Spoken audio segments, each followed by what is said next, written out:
A disappointing end to the season for the Blue Jays as they got swept in the wild card round by Seattle and now prepare for a long off season. Welcome into Long Ball, Rob Wong, joined alongside by Toronto Sun Blue Jays writer Rob Longley. And Rob, the Blue Jays did win 92 games this year, which is one more than last year as they made the postseason. But in your mind, was this a successful year for the Jays? No, Rob, I don't think there's any way that you could grade it a success.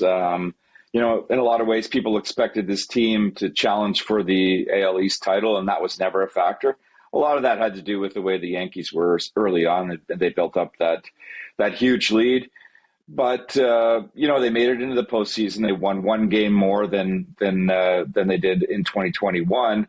But the season was just too much inconsistency, basically from the start to finish. There were wide ranges of play, wide ranges of success.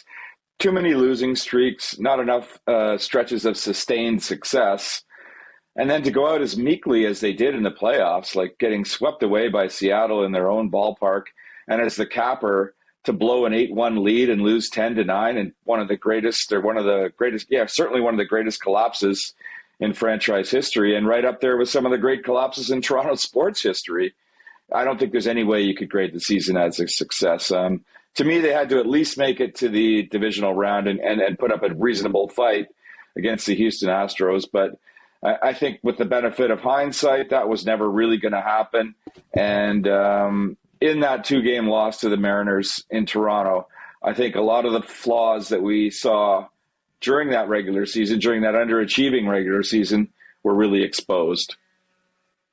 Yeah, and one of those flaws obviously was the bullpen, and people have talked about it all season long that maybe there was not enough swing and miss, not enough strikeouts in that pen, and it's just unfortunate that a lot of the guys that came through this season, whether it's Jordan Romano, even Anthony Bass at the deadline, those guys really struggled in the final game of the season for the Blue Jays, and with the disappointments as you mentioned, we are expecting some changes potentially on the roster. I mean, there's always turnover, but would you be expecting major change with this team heading into next year? I don't know about major change, Rob, but I certainly would expect that they will do whatever they can to enhance and add more power to that bullpen. General Manager Ross Atkins had his sort of a season-ending debrief earlier this week, and he tends to talk. He tended to place a lot of the blame on himself, which is sort of PR strategy 101 to deflect it away from his team and his players. But he did acknowledge for the first time that there wasn't enough swing and miss in that bullpen. And, I think we all knew it after the trade deadline when he was only able to add Anthony Bass and Zach Pop for the bullpen, that was the case. And we definitely saw it when you match them up straight up against the Seattle Mariners, who have tons of power at the back end of their bullpen. And essentially, without saying it, basically said that will be a priority in the offseason. Other priorities will be to add to the starting rotation. I mean, we certainly saw that it wasn't enough down the stretch, that it was essentially going into the playoffs a 2-man rotation, and that won't cut it next year. There's question marks whether Ross Stripling will be back. He is a free agent, so there's a possibility that they could offer him a qualifying offer or just make him an extended deal so that he could stay with the team. But I don't know how much of a priority that is. So right now it's Alek Manoah, Kevin Gausman. Hope that Jose Barrios can be better, and then hope you can salvage something from Yusei Kikuchi. And that's certainly not a strong enough bullpen to enter any kind of a season. So there needs to be some work done there. In terms of getting rid of or changing much of the core, I'm not so sure we'll see that happen. There's a possibility that there could be a trade. I mean, if they're going to, that's basically the only way they could add a big ticket to this team because of payroll would be via trade. So I suppose that is a possibility, but I'm not sure how big of a priority that is with this front office right now.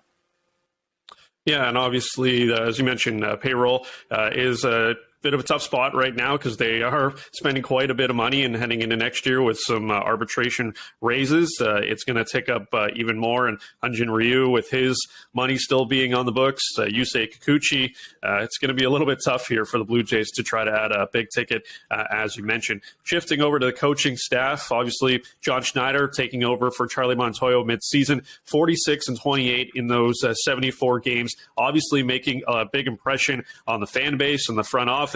Bit of a sour taste, I would say, though, left in fans' mouths at the end of the season with the way things played out in that final wildcard game, Rob. But what do you think the expectations are for John Schneider moving forward, and is he going to be the guy leading this team into the next phase? Yeah, Rob, I think he will be. But I must admit, I was a little bit surprised that in his season-ending meeting with the media that Ross Atkins didn't say that he was going to take the interim tag away. I thought that perhaps that would be a perfect opportunity to announce that the team was willing and looking forward to going forward with John Schneider as their manager, because as you said, he did a good job. I mean, he has a strong relationship both with the organization and with a number of the players on the roster who he had coached through the minor league system. But a couple of things. One would be that that's not the way this front office goes about its business. Everything is about the process. Everything is about covering all the bases and making sure that everybody is on the same page. And the way that Atkins explained it was when they named Schneider the interim manager, there was no discussion about the future at that point. It was like, let's get out there and win as many games and get into the postseason and make a deep run, and we'll talk about it after all that is said and done. So that's what they're going to do. They're going to make sure that they're on the same page in terms of vision and in terms of expectations and in terms of relationships, how the front office liaises with the coaching staff and John Schneider as the head man in that department. And that being said, I don't see how there would be any difficulty, because there's probably nobody in the organization that Ross Atkins knows better than John Schneider. I mean, John Schneider was managing Double-A when Vlad Guerrero Jr. and Bo Bichette were emerging as superstars. He managed in Triple-A. He was promoted to the big league team to work under Charlie Montoyo, and in a lot of ways, it seemed to be for the reason of being groomed for this very position. So my guess is that in the next 2 or 3 weeks, we're going to see John Schneider have the interim tag removed and being signed to a multi-year deal. And I think it's probably the right choice. I know fans love to debate what happened in some of his decisions in Game 2, and I think they are there for the debate. But Atkins made the point on Tuesday when we spoke with him that as those decisions were being made, he could see the rationale behind each of them. In other words, these are things that the front office had talked to about Schneider in given situations on how they wanted him to manage the ball club. So it's easy to second guess some of those calls, and I suppose Blue Jays fans will, for not just for this offseason, but for a long time. But I don't think that was enough to cost John Schneider a shot at being the full-time manager of this ball club. And lastly, you mentioned Ross Atkins obviously taking a lot of the blame here. And hard to believe it, Rob. It's been now 7 seasons with Ross Atkins at the helm of GM. It feels like it's been just yesterday, but it has been since 2016. It's been an interesting tenure, obviously making the playoffs in 2016 following Alex Anthopoulos' departure, then the rebuild, and here we are into the contending phase as we approach year 8 with Ross Atkins seemingly going to be the GM of this team next year. How do you view what he has done over these 7 seasons? I mean, I think it's an incomplete grade at this point, Rob. But I found myself thinking the other day that there's probably going to be more heat on him now than there ever has been. There was somewhat of fans were upset in 2017 and especially in 2018. When 2017, first off, when the team didn't follow up on its success in 2015 and 2016. I think that front office wanted to start tearing things down in 2017, but they kind of owed it to the fans to give Jose Bautista and company one more shot at it. So then you could see the rebuild. There was a bit of a grace period through the rebuild of 2018 and a terrible 2019 season. Then the pandemic hit. Then 2021, there was great strides forward, and with that, great expectations. And those expectations weren't met this year. And, this core is very impressive, but this core, that's another year ticked off of the years that you have them. And so, I think there's definitely a sense of urgency. And with that, there has to be a fair bit of pressure on Ross Atkins to have some success in the immediate future. And that starts with next year. And that starts with a strong regular season, a better regular season than they had this year.